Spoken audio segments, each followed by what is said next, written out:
Hey class, this week we're talking about the classical era, and it's going to be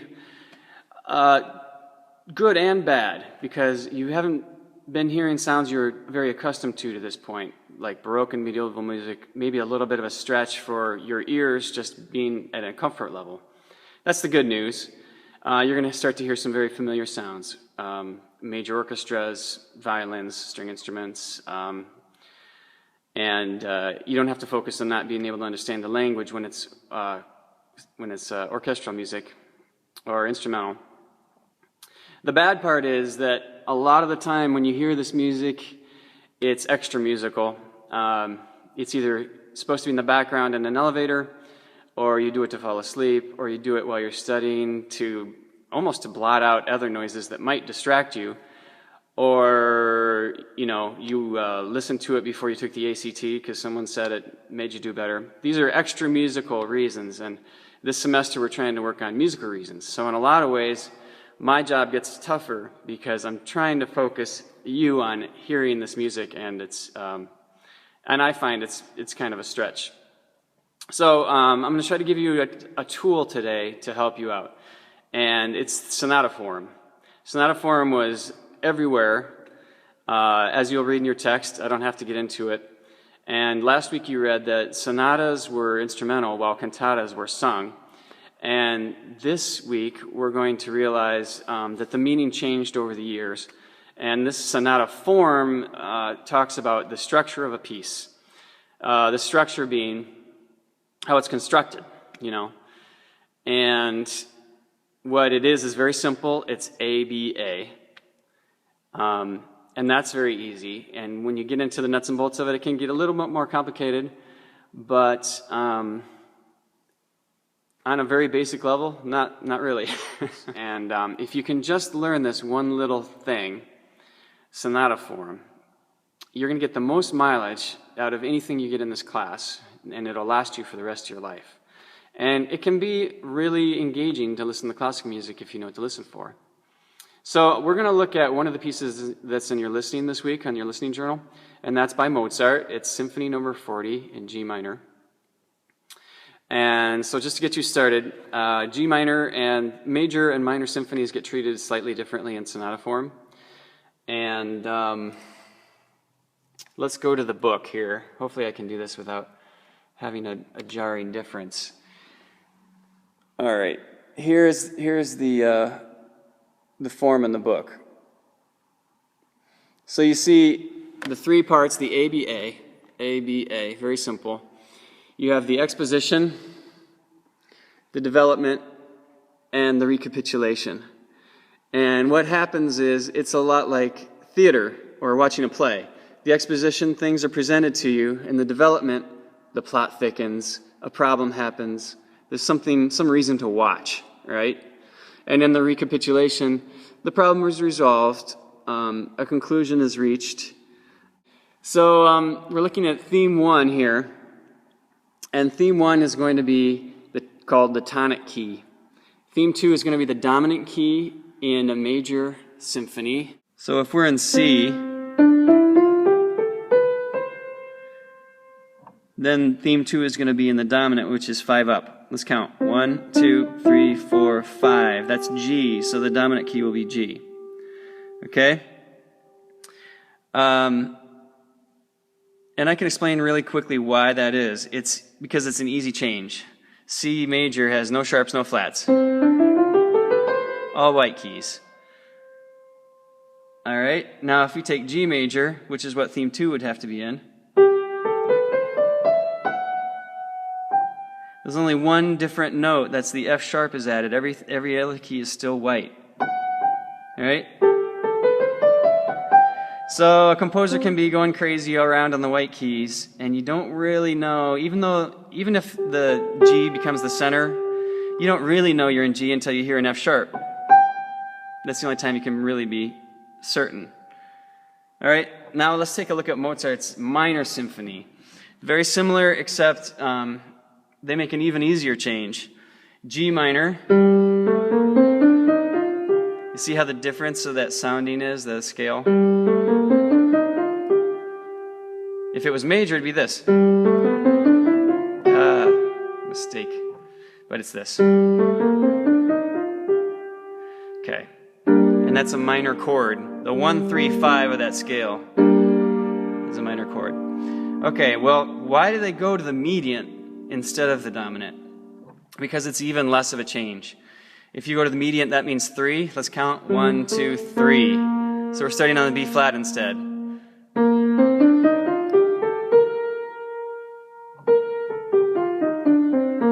There's no changes from G minor to B flat major. 0.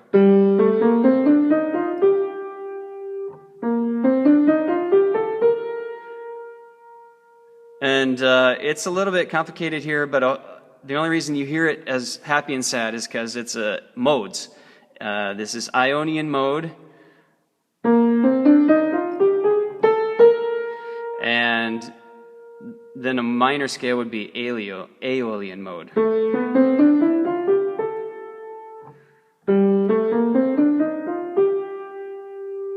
And I am simplifying things a little bit, but that's okay. All right, let's jump into the music. You need a musical context really fast. So here's the beginning of the piece.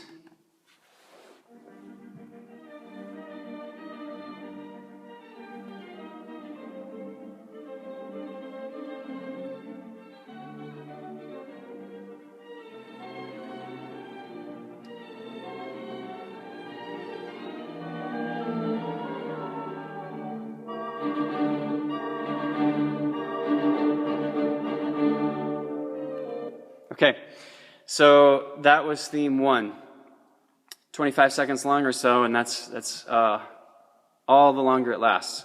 And that's enough time for them to give you that first melodic idea, harmonic idea, and that was G minor. Did it feel melancholy or sad a little bit? Hopefully. Then there's a bridge. Okay, let's go back here. There's a bridge, and that leads you from theme 1 tonic key. That leads you to theme 2, the mediant key. You see? Okay, so the mediant key in minor, what they mean is in the minor symphony. It's the mediant key is actually a major chord. Remember what I showed you? G flat minor becomes B flat major without changing any notes, right? There's going to be a bridge right here in between these two. And that serves to modulate or change the key from tonic key G minor to mediant key B flat major. Okay.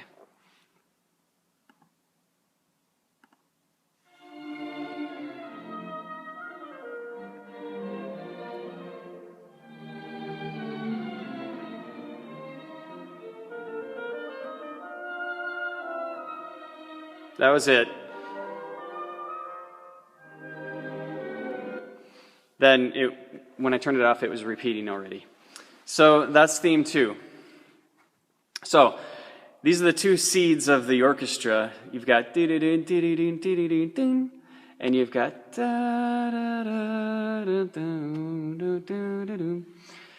Then let's go back here. I don't actually even know if you understand this, but these symbols are repeat signs. So the exposition is repeated.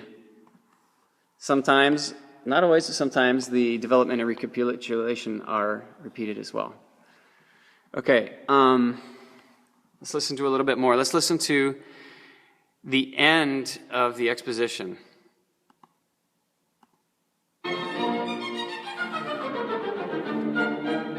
Hopefully this feels transitional, like you can hear it's ending up or leading to something.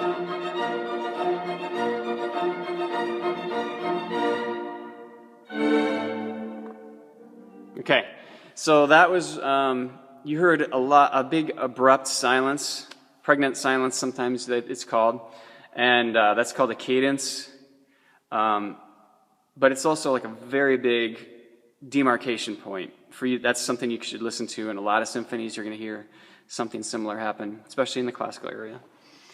Then what you just heard before I cut it off was the exposition repeated.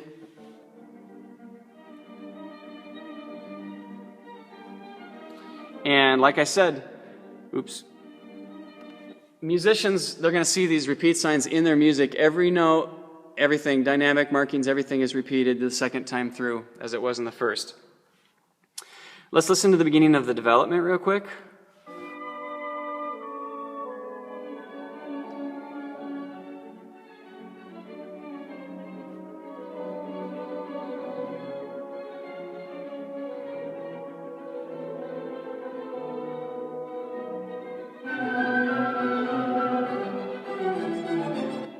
Definitely we're not going to analyze the development, and that's not really what we're going to concentrate on this class, just that you recognize it as the development.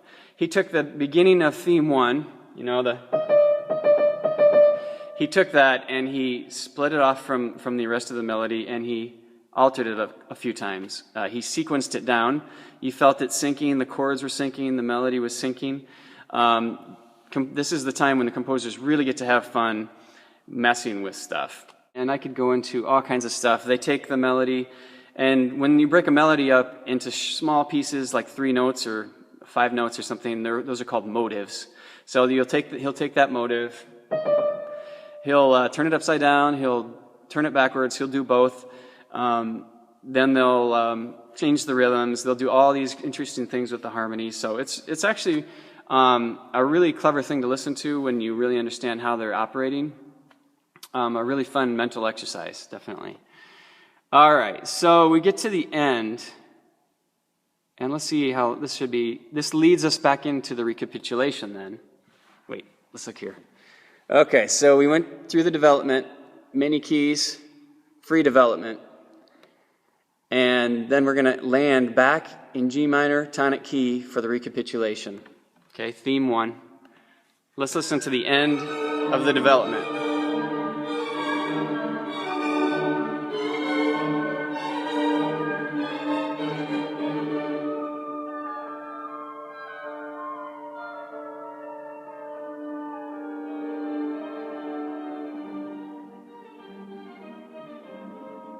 Good. Okay. So hopefully in that you can hear how there's a lot of discordance or a lot of tension, and then suddenly ding, dee-dee-doo, dee-dee-doo, everything's back as it was at the beginning. Okay. So something to listen for, and you might get that moment during the middle of a development, and then later on, a few seconds later, you realize, nope, that was not recapitulation. So sometimes there's a little confusion there, but usually it's pretty clear cut if you know what to listen for. Okay, so we're back in theme 1 in G minor. There's a change this time though, because in the recapitulation, theme 1 is the tonic key, theme 2 is still the tonic key. If there's a bridge, it doesn't need to serve the purpose of modulating the way it did in the exposition. So the bridge has different purposes. It can be different material. Okay, let's listen to the recapitulation again. Well, no, let's go straight to theme 2 and listen to how it's different this time.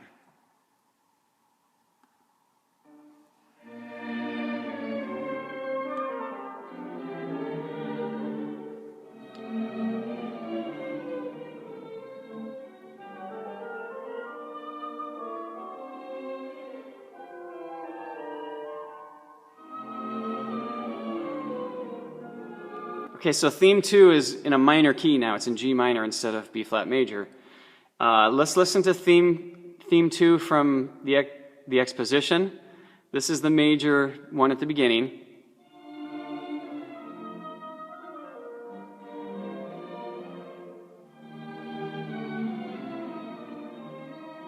Here's the theme 2 at the end in the recapitulation.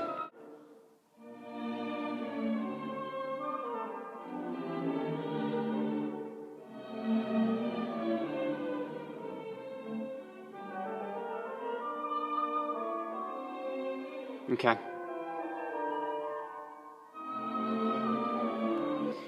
Okay, good. And that's only another minute long. And then you suddenly have a cadence. You can feel that you're ending something, you're beginning something. You can feel that you're leading up to something. And that's what that cadential feeling is. The feeling of a cadence is harmonically you can start to feel a tension build that needs to be released. And that's what you want from a good composer at the end of the symphony.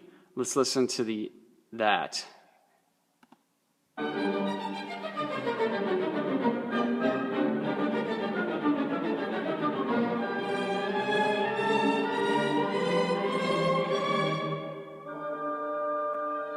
Okay, good. All right, and there you just heard a little snippet of the theme 1 again. However, as beautiful as this form is and was used many times over the years, what happens is it's nice to tack on a nice ending, especially if you're a Freemason. Something for you to Google. All right, so we're going to put a coda, it's called, at the end here afterwards. It's not on this chart. Coda, C-O-D-A. Let's listen to that real quick.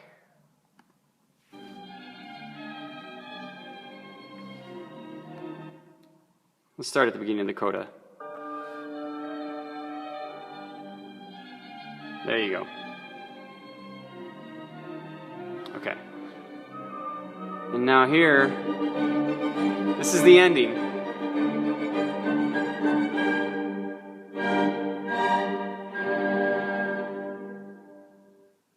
Great. And the whole piece is a little over 8 minutes long. So, and that's not terribly long. So your assignment, your listening journal, I've given you the answers. Now I just want to know when the answers come. In your listening journal, timestamp all the sections we discussed, at least as many as is in the chart in your text for Mozart Symphony number 40 in G minor. If you have any problems, you can write me an email and ask me. I do have a couple tips. For instance, I used to come up with crazy lyrics for symphony melodies to help me remember them. None of which I can share in this class, ironically, but they really, really help you, especially if the title and the number and the key of the piece is somehow in the melody as well. Or you could use visuals. A lot of the times, a composer, especially Mozart, will have like fireworks. He'll have like a dwindling melody that rises up and then boom, it explodes like a firework. You could use visuals like that. I don't really want to hear about them, and they're only helpful for helping you memorize, and don't think that you're actually learning anything about the piece by using these mnemonic aids.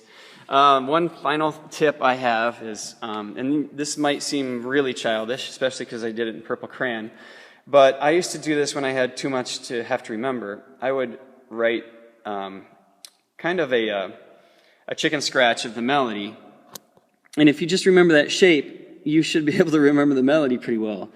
It looks like insane scrawlings of a 3-year-old, but you know,